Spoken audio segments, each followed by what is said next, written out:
Next है सामाजिक संरचना में केंद्रीय स्थिति। परिवार का एक अपना रोल होता है सामाजिक संरचना में, मतलब परिवार के लोग जिस तरह से बच्चे का लालन पालन करते हैं, पालन पोषण करते हैं, उसी से पता चल जाता है कि वो सामाजिक संरचना को किस ढंग से अपनाएगा, समाज के नियमों को वो कितना अपना पाएगा, सामाजिक संरचना के अनुसार वो अपने आप को कितना ढाल पाएगा, ये परिवार पर निर्भर करता है।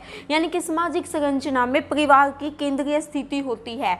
परिवार के बिना सामाजिक संरचना में एक व्यक्ति या एक मानव अपने आप को पूरी तरह से नहीं ढाल पाता, ना ही समाज के नियमों को अपना पाता है। लेकिन परिवार एक ऐसी संस्था है जो व्यक्ति को समाज में खड़ा होने लायक बनाती है, यानी कि समाज में खड़ा होकर या समाज में वो अपना एक स्थान बनाता है, समाज में उसकी अपनी एक भूमिका होती है।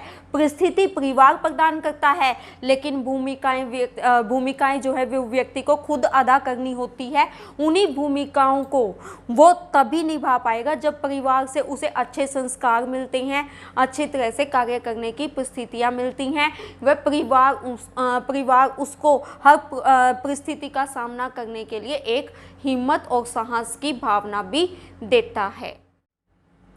नेक्स्ट है हमारा परिवार के प्रकार। सत्ता के आधार पर परिवार के दो प्रकार होते हैं, मातृसत्तात्मक परिवार, पितृसत्तात्मक परिवार।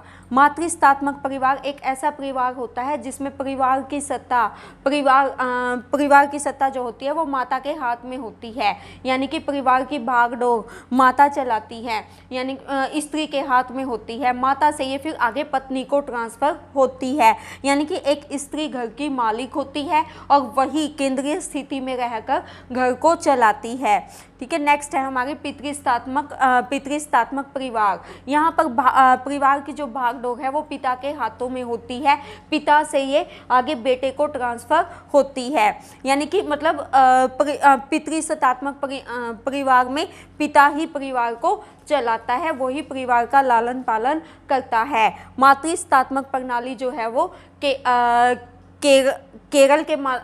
केरल के नायरों में पाई जाती है और असम की खासी जनजाति में पाई जाती है। पितृसत्तात्मक परिवार में जो सत्ता है वो पिता के हाथों में होती है। विवाह के बाद स्त्री को पति के घर में आकर रहना पड़ता है।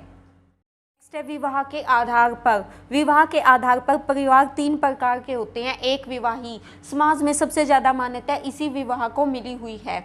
मीन्स एक विवाही, एक पति और एक पत्नी, एक स्त्री और एक पुरुष का विवाह के बंधन में बंधना और उनका परिवार का संचालन करना, इस तरह के परिवार एक विवाही परिवार कहलाते हैं। समाज में सबसे ज़्यादा मान्यता इन्हीं परिवारों को मिली हुई है।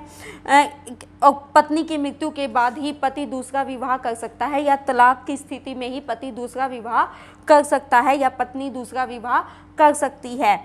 नेक्स्ट है बहुपत्नी विवाह। बहुपत्नी विवाह यानी कि एक व्यक्ति के अनेक पत्नियों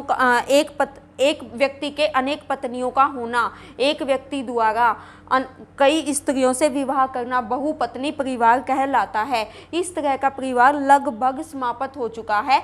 हिंदू धर्म में तो इसको बिल्कुल भी मान्यता नहीं दी गई है। नेक्स्ट है बहुपति विवाह। ज़्यादातर निर्धन परिवारों में इस तरह के विवाह पाए जाते हैं। ज़्यादा निर्धनता और जनसंख्या की अधिकता में ही इस प्रकार के विवाह होते हैं, यानी कि बहुपति विवाह, एक स्त्री कई पुरुषों से विवाह करती है। इस तरह के परिवार बहुपति परिवार कहलाते हैं, बहुपति विवाही परिवार कहलाते हैं।